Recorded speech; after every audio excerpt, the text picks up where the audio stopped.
Kaixo, arratsaldeon, zer moduz zaudete? Ongi etorriak izan zaitezte crossover jaialdira. Dakizuenez, Foru Aldundiko Kultur Departamentuak bultzatuta eta Kultur Factory agentziaren laguntzarekin antolatutako jaialdia dau. Eta protagonistak telesaiak. Eta badakizu ere, egunero ikusle gonbidatu batekin hasten garela. Eta gaurkoan gurekin dugu Iker García Barrenetxea. Segituan kaixo esango dio, zer moduz zaude, Iker? Oso ondo. Ongi etorri crossoverrera. Mi esker. Iker García margolaria da, eta gaur egun galeria bat zuzentzen du Donostian. Erresuma Batuan 15 urte eman ondoren. 17. 17, haindik gehiago. 17, bai. Iker, eta nun ikusten zen ditun telesai gehiago? Han kanpoan zinanean edo hemen etxean?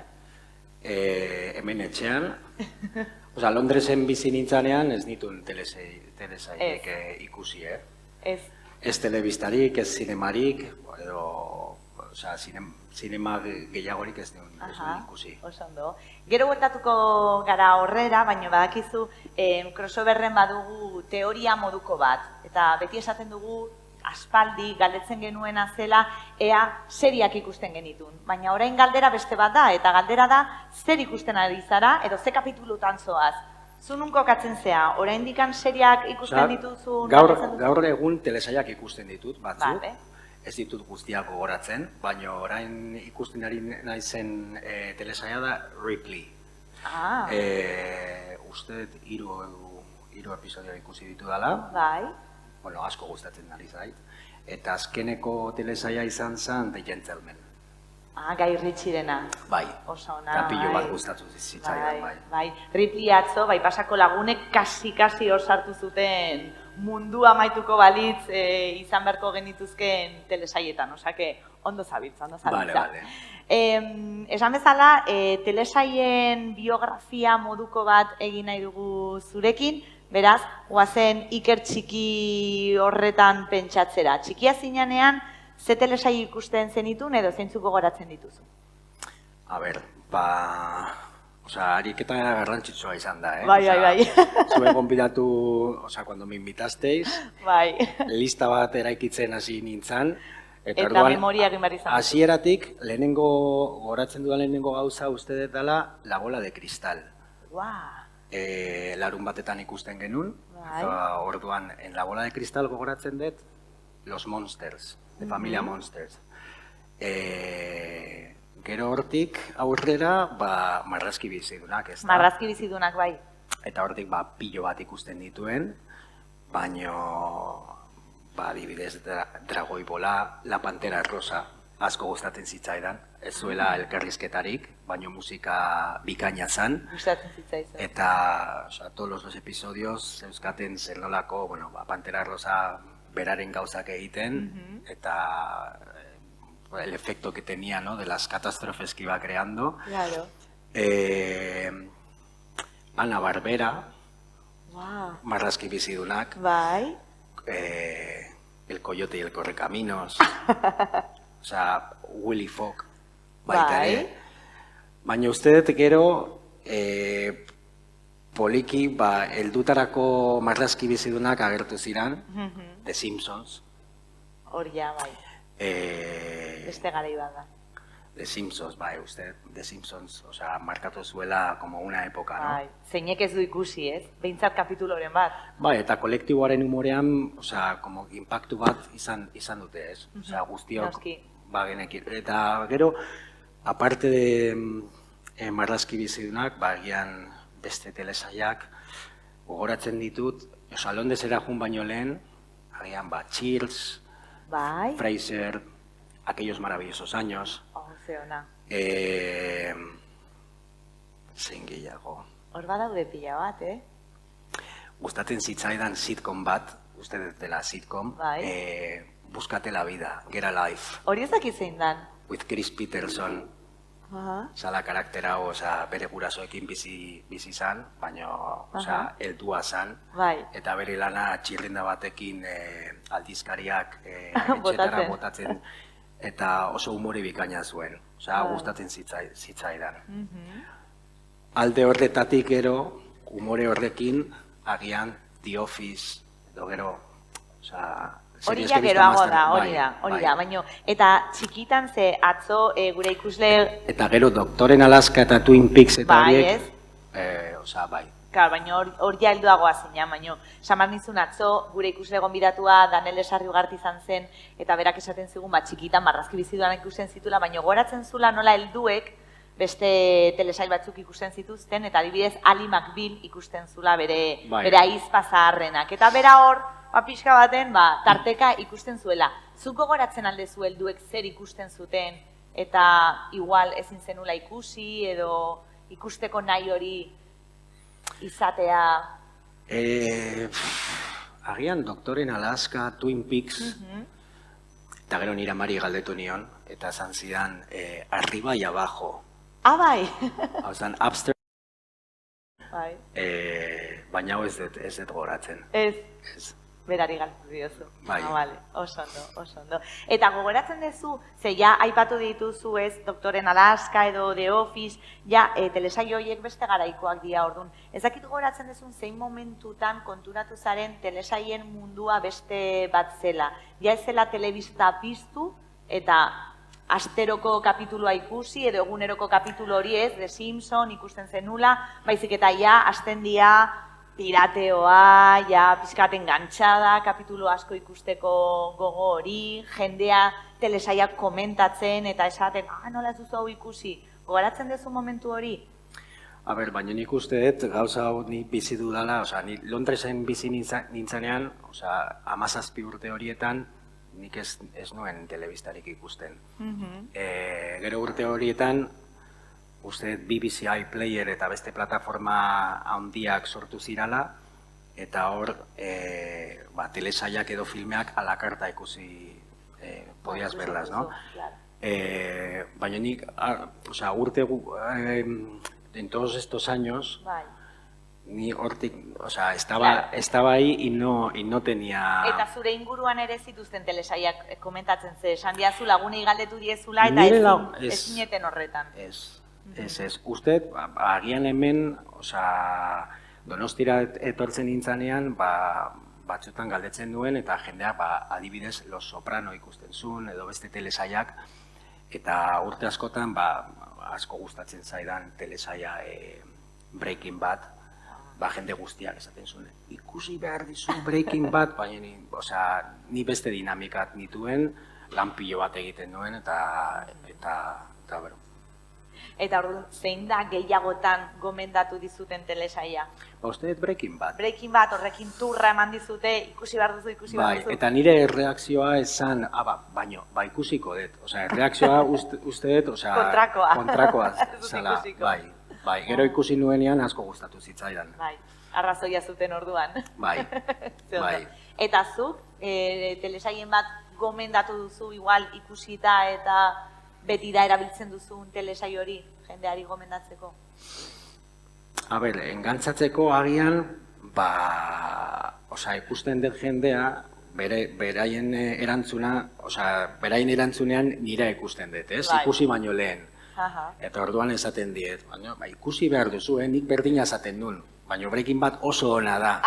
Argazkilaritza bikaina da, pertsonaiak bikainak dira, trama guztia, eta gero psikologia eta gauza guzti horiek oso onak dira. Orduan talde horretara aldatu zea, orain zu Breaking Baden alde egiten, ze ondo, Iker. Eta baitare, crossoverren asko gustatzen zaigu telesaien inguruko ohiturak eta ezagutzea. Orduan, guazen pentsatzea, ez haude Londresen, ez dagoela telebistarik eta horrelak hori, baizik eta hemen. Telesaiak ikusten dituzunean, nola disfrutatzen dituzu, adibidez? Gustatzen zaizu kapitulo bakarra ikustea edo maratona sako? Agian batzutan ez daukat neurririk, ez? Beti gauean ikusten ditut. Gauean, bai, gauez. Etxean orain proiektore dotore bat dauka, orduan ikusteko modua oso ona da. Eta telesaia mediokrea bada, agian, Lo hartzen duzu edo itzatzen duzu? Bai, baina batzutan ikusi ditut, 3 eta 4. Bai, Bai. Baduzu aguantea. Bai. Baina, gero konturatzen naiz, telesai batzu ikusi ditut, eta agian telesaiak luzeak ziran, eta asko ikusi ditut, baina konturatzen naiz orain pentsatzean, batzuek ez ditu dala gogoratzen, Aha. Osea, agian irudi bat ikusten badet eta hilo hortatik Tiraka. tiraka, orduan burura etorriko zait, baino batzutan, osea, Aztuta. erreflexio hori egiten dut, osea, pentsatzen dut, nire memoria hain txarra da, gauza batzuetarako bai, baino Breaking Bad edo The Simpsons o beste telesaiak ez dira, osea, beti nire buruan egongo dira, ez da? Claro, ez dira mugitzen. Eta kasu horretan orduan ze gustatzen zaizu, telesai bat ikustea denboraldi asko dituela, edo horrela denboraldi bakarrakin eta kapitulo motzekin zuia konformatzen zara? Hasieran uste ez dudala ikusten zenbat temporadak izango dituzte. Osea, hasten naiz ikusten, batzutan de la manera más rocambolesca, osea, hau ikusiko dut. Eta gero konturatzen naiz, preso nagoela, temporada asko dituelako, eta orduan betxantzen duzu, jende, guionistak, zuzendariak eta gauza hauek egiten dituzten jendeak pilo bat dakite, ez da? Eta sentitzen zea pizka bat preso de esa capacidad para crear series, txak, enganchao. Totalmente. Eta kasu horretan, engantzatuta bazaude, nolakoa da spoilerrekin duzun harremana. Aserretzen zara, igual zaizu? Baina ez dut, hainbeste, nire lagunekin ez dut hainbeste hitz egiten telesai hauei buruz. Orduan egora hori ez da... Ez da gertatzen, ez du spoilerrik. Baina norbaite kontatzen baizu ikusten ari zaren telesaiaren inguruan zeo ze, ez aizu importa, igual gozatzen du. Enemistad. Enemistad, total. Gutxi ikusten dituzu eta gainera kontatuta, gaizki, ez? Claro. Eta ohitura horietatik aurrera eginda, nolako telesaia gustatzen zaizkizu? Ze umorea adibidez, askotan aipatu dezuia, umorea duten telesaia gustatzen zaizkizu edo ze generotan mugitzen zara, Iker? Guztiei begirada botatzen, konturatu naiz, sitcomak asko gustatzen zaizkit. Telesai Britaniarrak daukaten umorea pilo bat gustatzen zait. Drama historikoak, fikzioaren aldean, gaur egun Black Mirror eta honelako telesaiak gustatzen zaizkit. Gero, nire gorputzan, la sensación que dejan en mi cuerpo después, ez dakit gustatzen bazaidan, baina erreflexioari gitatzen dizuten telesaiak gustatzen zaizkit. Hor, hausnarketa daukatenak, ez? Behintzazio ze mugiarazten dizutenak. Bai, ondo. Eta zenolako pertsonaia gustatzen zaizkizu baita ere? Baduzu horrelako pertsonai tiporen bat edo justamente hau asko gustatzen zait? Bueno, los personajes que son carismáticos. Karisma duten. Eta oso ez direnak oso planoak, ez da? Pertsonai desberdinekin beren psikologia edo konportatzeko modua complejoa dena. Cuando no sabes qué es lo que va a ocurrir y cuando te metes en la intimidad del personaje y eso que no son personajes planos. Claro, zuri sorpresa gustatzen zaizu, ez? Bai. Ez asmatzea. Eta elkarrizketak onak izan behar dira, ez? Bai, dialogoak eta hori inporta zaizu. Bai. Niretzat uste, margolaria bezala, argazkilaritza... Horretan fijatuko zara asko, ez? Bai, pilo bat. Eta gero, bere plano desberdinetan, nola... ez dakit, irudiak edo arkitektura edo diseinua edo jantzierak eta gauza guzti horiek niretzako garrantzitsuak dira, ez da. Horretan, Valentziaga ikusi behar duzu. Gainera hemen etxean egindakoa eta argazkia, janzkera oso txukuna. Hau badaukat, en la lista de... Hori esan baduzu, baduzu zerrenda ikusi beharrekoak. Bai. Honetarako txuleta bat daukat. Aber, txuleta. Bestela ez ditut. Eta zer dago txuletan? Inoiz ez dugu denborarik telesail guztiak ikusteko, baina behintzat, zentzu dira zureak. Ikusteko gaur ikusiko dut Crossover Festivalean, ikusiko dut Marbella. Marbella, oso ondo. Hau lagun batekin jungo naiz eta ikusiko dut. Vale, perfecto. Apples Never Fall. Hemen ere estrenatutakoa. Saiatuko naiz ikusten. Eta gero nire lagunekin hitz egiten, eta gomendazioak pidiendo recomendaciones. Bai. batzuek ez dira oso berriak, baina The Wire, The Wire ikusi nahi ikusi behar dut, duzu, bai. 30 monedas, Alex de la Iglesia, Alex de la Iglesia, osea, ziur nago gustatuko Bai. zaidala, Balenciaga, Los diarios de Warhol, ikusi nahi dut, Hori zaukat ikusita. hau da motza, uste dut. Vale. Andor ikusi nahi dut, de Star Wars, eta telesai honetan, ezagutzen dut telesai baten pertsonai printzipala. Bai? Orduan erlazio berezia daukat honekin, Bueno, orduan ikusi beharrekoa. eta ikusi nahi dut. Eta gero, Peaky Blinders agian ikusi nahi nuke. Ez duzu ikusi. Ez dut ikusi. Oso ondo. Bai. Oiek, ja kasi klasikoak dira, baina, bueno, beti ere, berriak azaltzen direnez, zerrenda hori mugitzen joango zaizu, Bai. Bale, ze ondo, hor badutuzu pilat. Eta badago zerbait, nahiz eta gomendatu ikusten ez duzuna, badago ezakit generoren bat edo gaien bat esaten zuna, neri hau eske ez zait gustatuko eta ez naiz ez da saiatuko. Ez, guztia gustatzen zait, baina agian... Bai, guztiakin animatzen zea. Guztiekin animatzen naiz, baina agian ikusi ditut, You, adibidez, eta beste honelako, beste tipo ikusi ditut, eta orduan azkenean paranoia txikia izaten duzu, telesai guztiak tienen asesinos, son retorcidas, eta orduan batzutan, nahi badezu gauzak, harinagoak izategoa. Bai, atseginagoak. Atseginagoak. Bai, lehendabiziko egunean Iñaki Alistek esaten zigun bilatzen zitula Happy Place.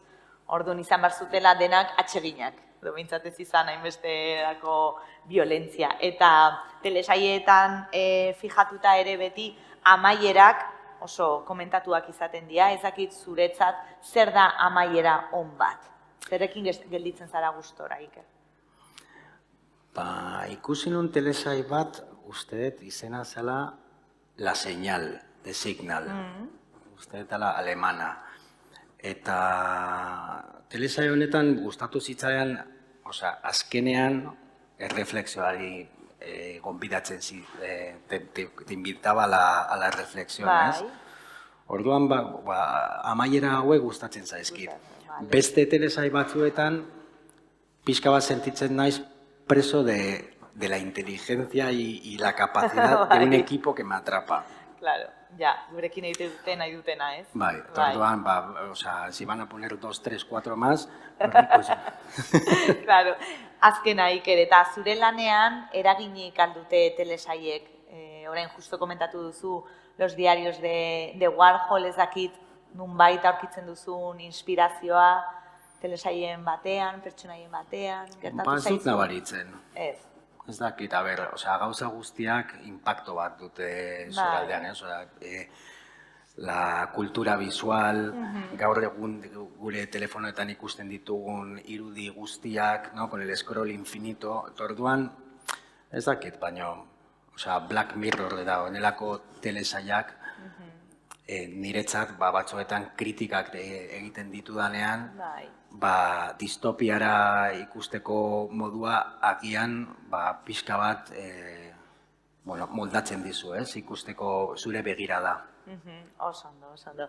Eta hau bai azkenekoa Iker, eta zurekin egoteko telesaiak komentatzeko edo zure lana ezagutzeko nora joan behar dugu? Saiguzu nun dago galeria hori?